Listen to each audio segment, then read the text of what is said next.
علیہ السلام کی ایک صفت ہے امی. یہ دراصل کی طرف منسوب ہے.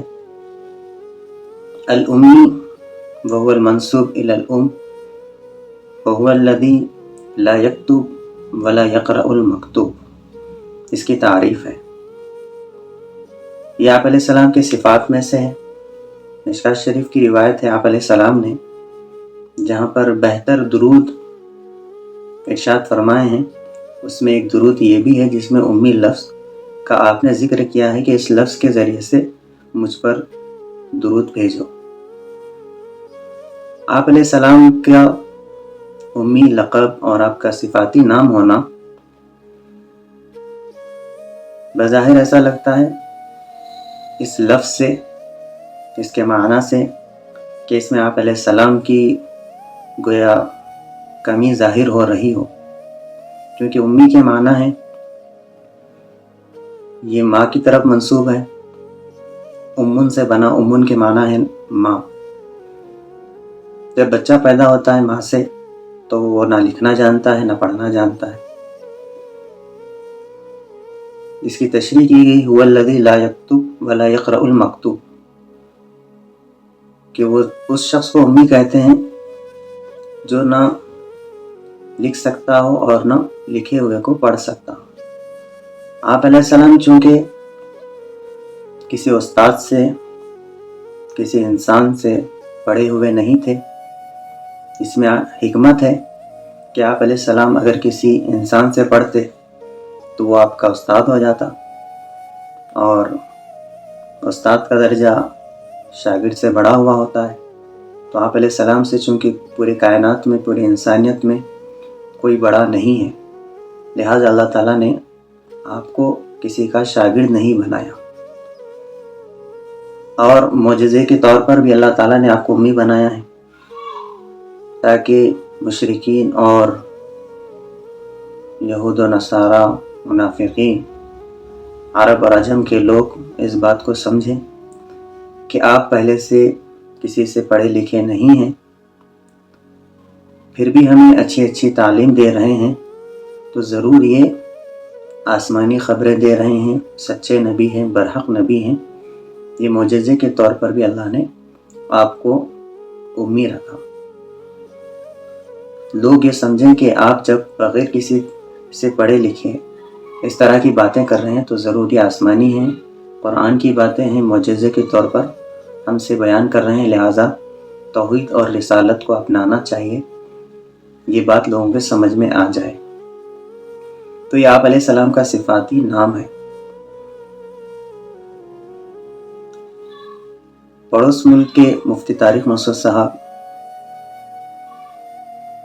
اس لفظ کا ترجمہ کر رہے تھے ایک بیان میں، تو لوگوں نے آپ کی طرف ایک بات منسوب کی کہ آپ نے اپنے بیان میں آپ علیہ السلام کو ان پڑھ کہا، جبکہ مفتی طارق مسعود صاحب نے آپ کو ان پڑھ نہیں کہا بلکہ بے پڑھے لکھے فرمایا، کسی سے پڑھے ہوئے نہیں تھے. تو یہ امی لفظ کا ترجمہ ہے، بے پڑھے لکھے یا کسی سے پڑھے ہوئے نہیں ہیں یا ان پڑھ. لیکن ترجمے میں ادب کا لحاظ بھی ضروری ہے. تو ان پڑھ کہنے میں آپ علیہ السلام کی بے ادبی ہے، لہذا کسی سے آپ نے نہیں پڑھا، یہ ترجمہ ادب کے دائرے میں ہے. یا کسی سے پڑھے آپ نہ کسی سے لکھے، یہ ادب کا ترجمہ ہے. مفتی صاحب نے آپ کو ان پڑھ نہیں کہا، جبکہ سوشل میڈیا پر جھوٹ پھیلایا جا رہا ہے کہ آپ نے ہمارے نبی صلی اللہ تعالیٰ علیہ وسلم کی شان میں گستاخی کی ہے، ان پڑھ کہا ہے. تو یہ آپ کی ایک اور دوسری غلطی جو قرآن مجید کی قواعد اور قرآن مجید کے قواعد اور گرامر کے تعلق سے آپ کی غلطی ہوئی ہے، اس کو بہانہ بنا کر ساتھ میں ایک اور غلطی منسوب کی جا رہی ہے جو کہ آپ کی غلطی نہیں ہے.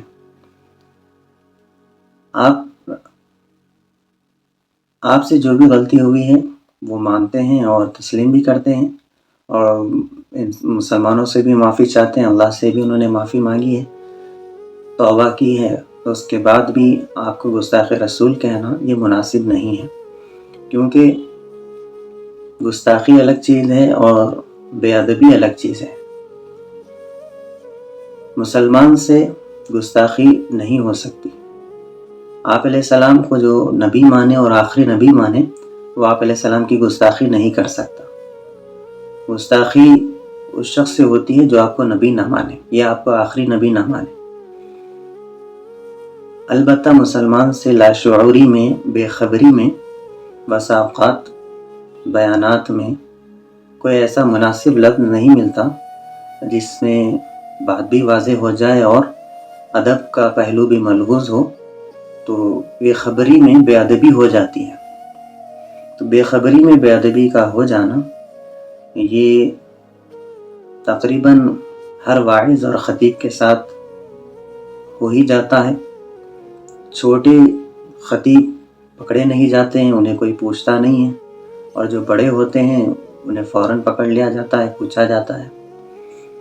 تو مسلمان کے تعلق سے اگر اس سے بے ادبی ہو جائے، اگر وہ کوئی اس خطیب کو آگاہ کر دے کہ آپ نے اس طرح کی بے ادبی کی ہے، اگر وہ خطیب اس بے ادبی کو مان لے کہ ہاں میرے سے بے ادبی ہوئی ہے، نہیں کہنا چاہیے تھا، تو اس کا یہ مان لینا صرف کافی ہے۔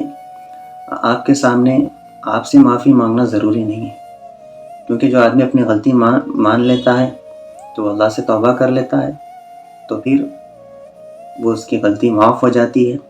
ہمارے سامنے صرف اقرار کافی ہے، تاکہ جب وہ اقرار کرے گا، اگر اقرار سے مکر جائے گا تو پھر بات آگے بڑھے گی، وہ بے ادبی دھیرے دھیرے گستاخی پر ڈالے گی، پھر وہ گستاخی پر اقرار کرے گا، اصرار کرے گا، اسی پر اڑے رہے گا، تو پھر اسلامی حکومت ہوگی تو اس اعتبار سے سزا دی جائے گی، اور اگر اسلامی حکومت نہیں ہوگی تو قانون کے دائرے میں ہم کارروائی کر سکتے ہیں۔ لیکن اقرار کرنے کے بعد ذاتی دشمنی کی بنا پر مصر رہنا کہ سزا دی جائے اور گستاخی کا فتویٰ لگا دینا بے ادبی کو، یہ درست نہیں ہے۔ بے ادبی الگ چیز ہے، گستاخی الگ چیز ہے۔